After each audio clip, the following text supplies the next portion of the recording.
Cette vidéo va être filmée exactement comme si vous étiez en train de regarder et de toucher votre Arturia Keystep 37, celui-ci. Salut, c'est Anto et bienvenue dans cette nouvelle vidéo. Cette semaine, je vais vous parler du Keystep 37 de chez Arturia. Mais tout de suite, je lance le générique.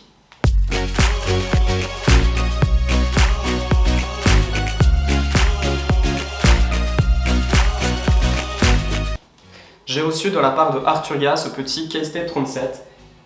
C'est un clavier MIDI, il est extrêmement puissant. Et dans cette vidéo, je vais vous montrer quelles sont ses fonctionnalités et comment l'utiliser. Tu auras également la possibilité de télécharger Ableton Live. Hop, tu as une version, c'est une petite version, c'est pas la version complète. La version complète est payante, celle-ci elle t'est livrée avec. Donc normalement, logiquement, tu dois avoir une dizaine de pistes avec cette version lead. Sur l'arrière du Keystep 37, vous avez tout d'abord, pour commencer, le bouton pour l'allumer, le on-off. Vous avez la petite prise pour le brancher en secteur, la prise USB. Ici, c'est la prise qui vous permettra de pouvoir brancher une pédale de sustain. À côté, vous allez pouvoir le brancher sur des autres séquenceurs ou des autres machines qui vous permettront de pouvoir faire du live. Et puis tous ces boutons là, honnêtement je ne les utilise pas, ce sont des entrées de synchronisation in et out, les sorties, modulation, gate, pitch et puis lock. Cette vidéo va être filmée exactement comme si vous étiez en train de regarder et de toucher votre Arturia Keystep 37, celui-ci. Je tourne cette vidéo avec mes mains, j'en ai une qui filmera et l'autre qui appuiera sur les touches et ça sera différent de ce que vous pouvez voir sur YouTube. Alors, tout d'abord, on va déjà commencer par s'intéresser au piano. Donc, comme son nom l'indique, il possède 37 touches puisque c'est le Keystep 37. Si l'on regarde plus précisément les premiers boutons, nous voyons que nous avons un bouton qui est le bouton séquence et puis le bouton arpégiator. On va voir un peu plus précisément dans les détails dans la suite de cette vidéo. Ensuite, on a le bouton Hold, le bouton Shift, le bouton Octave moins et le bouton Octave plus.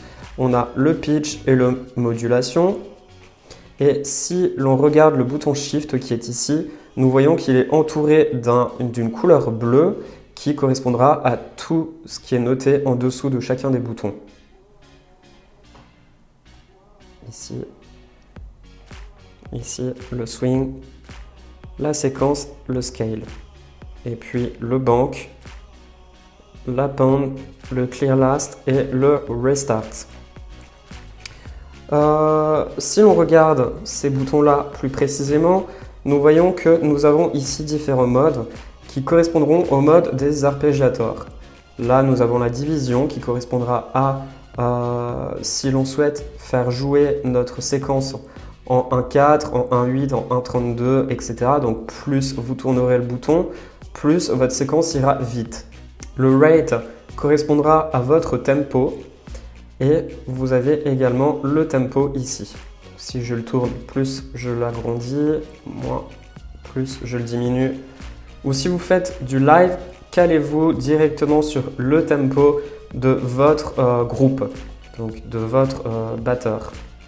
Ensuite, vous avez le reset et le tie avec le fameux tap pour faire un tap tempo, pour déterminer son tempo en appuyant dessus.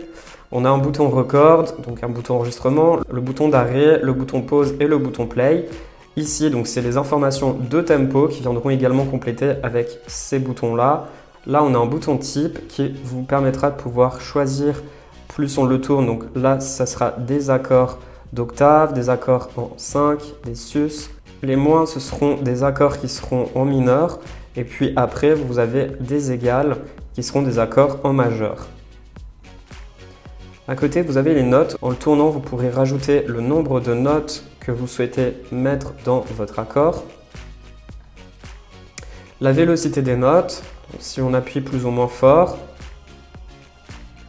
Et puis le strum. Le strum, il correspondra à décaler vos notes.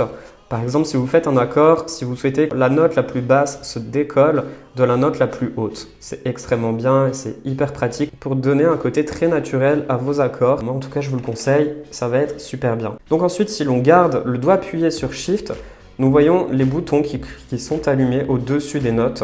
Donc là, c'est le Keyboard MIDI Channel. C'est pour les personnes qui utilisent un séquenceur. Ici, vous avez le gate. Le gate correspondra à la longueur de la note. Si vous souhaitez qu'elle soit en 50%, en 10% ou en 90% au maximum. Là, vous pouvez ajouter du swing sur vos enregistrements et sur tout ce que vous avez écrit et fait. Là, vous avez une séquence qui est le mono ou l'overdub. Si vous souhaitez réenregistrer une séquence par-dessus votre séquence, donc le mono ou le polyphonique, l'overdub. Et puis le scale qui vous permettra de pouvoir jouer toujours dans la bonne gamme. Donc si c'est du chromatique, c'est que toutes les notes sont fonctionnelles. Si c'est du major, il se calera sur les notes majeures. Si c'est du mineur, il se calera sur les notes mineures. Le blues et l'user. L'user, vous pourrez après enregistrer vous-même votre propre gamme. Donc de mon côté, j'adore la gamme orientale, donc j'ai ajouté une gamme orientale dedans. Donc là, par défaut, je vais appuyer sur le Shift et puis je vais choisir une gamme majeure. Si je garde le doigt appuyé sur la fonction majeure, ici, je peux me permettre de choisir la LED qui correspondra à la gamme de notes que je veux jouer mon majeur. Donc là, par défaut, je vais choisir un sol majeur. Vous voyez que le sol, la LED du sol s'est activée, donc elle est blanche. Si je le relâche, je peux appuyer sur les notes. Do, celle-ci, elle ne fait pas partie de la gamme du sol majeur, donc on ne l'entend pas et par défaut, c'est celle du dessous qui est jouée. Celle-ci non plus, donc c'est celle du dessous qui est jouée.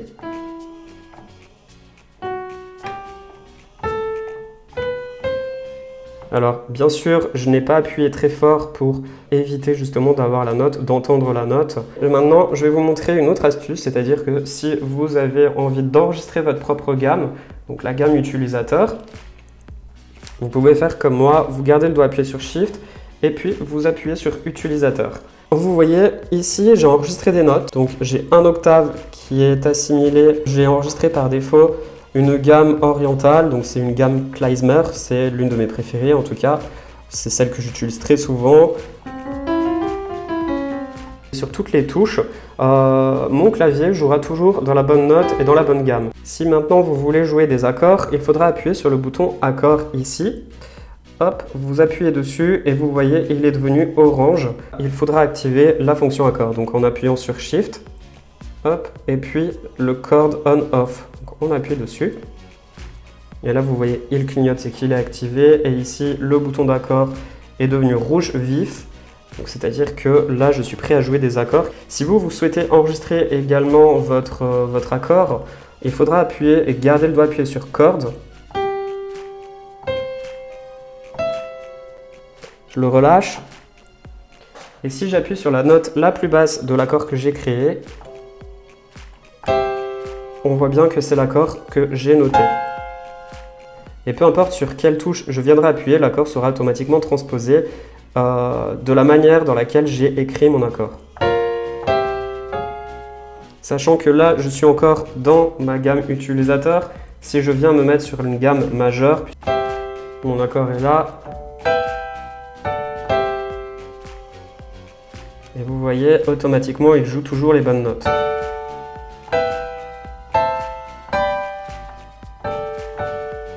Donc là, il n'y a plus d'erreur à avoir quand on écrit des accords, des séquences d'accords. Si je souhaite lui donner quelque chose, une nouvelle dimension, je viendrai à tourner ce petit bouton, la note qui sera jouée sur des octaves différents. Donc vous voyez, les petites lettres, ce sont exactement les mêmes notes qui sont jouées sur les 3 octaves. Hop là et hop là. Admettons, je souhaite lui rajouter des notes, donc je viendrai tourner la petite molette ici. Rajouter des notes, là j'en ai 3, si je viendrais la tourner encore, allez je vais en mettre 6. Vous voyez les notes qui sont allumées, 1, 2, 3, 4, 5, 6, donc là j'ai 6 lettres qui sont allumées et 6 lettres qui correspondront aux bons accords. Je peux même en rajouter plusieurs, je peux en rajouter jusqu'à 16 maximum.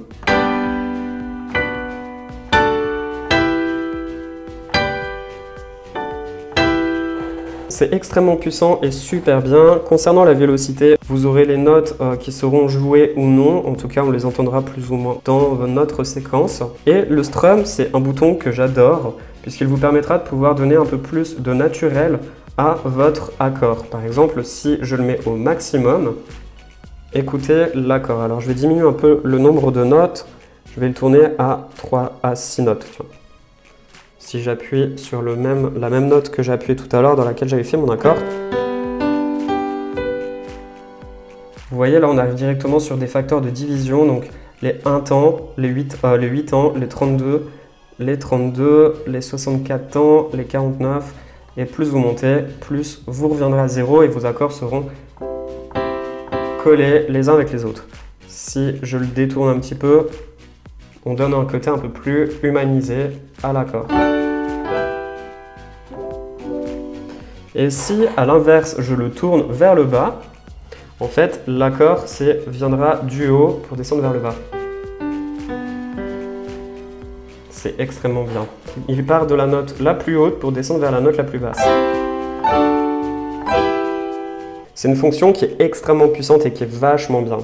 Maintenant, si j'appuie sur le bouton play ici, je vais activer une séquence et je peux jouer.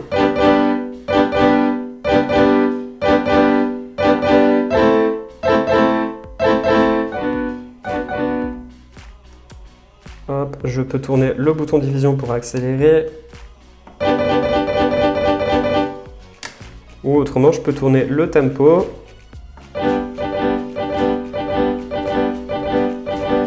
Là, il jouera extrêmement vite. Ou autrement, je pourrais choisir un nouveau mode d'arpège. Alors, maintenant, vous pouvez jouer avec le strum également. Hop, je vais le mettre ici, plutôt comme ça.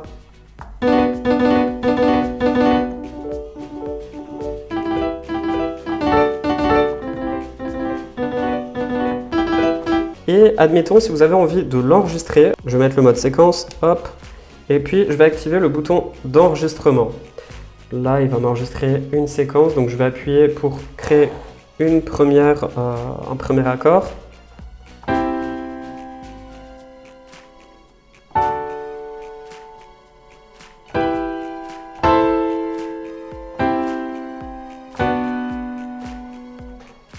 Voilà, donc là il a enregistré les accords que j'ai écrits juste avant. Si j'appuie sur play,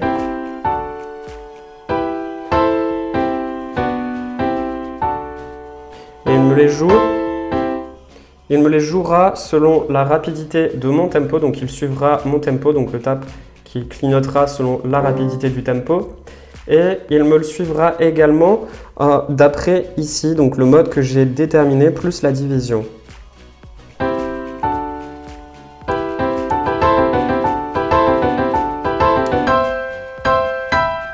Et après, vous pouvez également vous amuser à tourner le strum.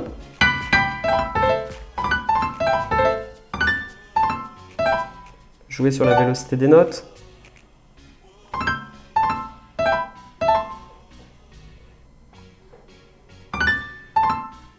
Ajouter plus ou moins de notes.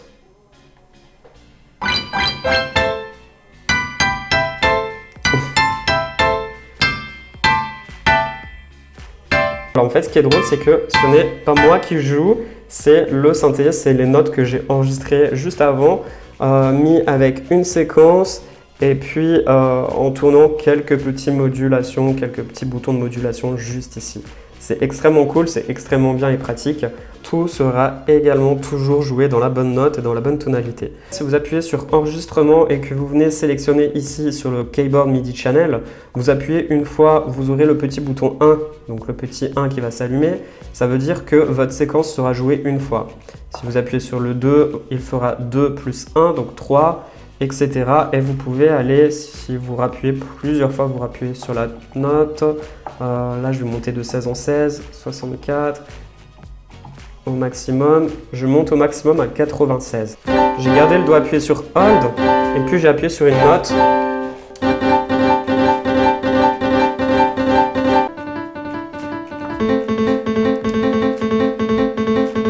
Admettons, j'ai envie d'enregistrer juste des accords comme ça, en appuyant sur mon ordi. eh ben, je vais venir sélectionner l'enregistrement ici. Je vais enregistrer en appuyant sur le bouton R de Logic. Et puis je vais venir appuyer sur mes notes.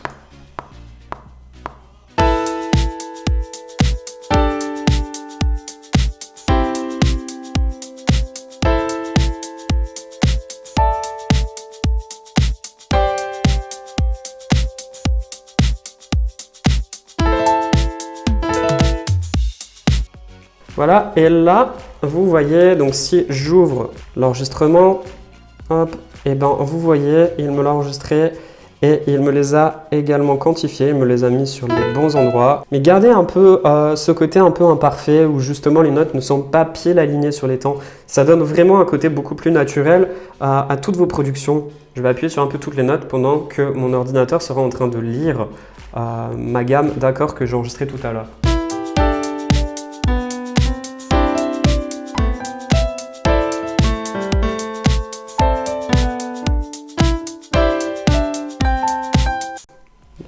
Ça donne pas forcément quelque chose de très bon, mais voilà, c'était pour tester. En tout cas, j'espère que vous avez apprécié cette petite vidéo dans un format un peu différent, pas forcément un vrai format tutoriel, mais plutôt un format comme si vous étiez en train de découvrir ce petit clavier maître qui est extrêmement puissant et qui est extrêmement bon pour les personnes qui démarrent la production musicale.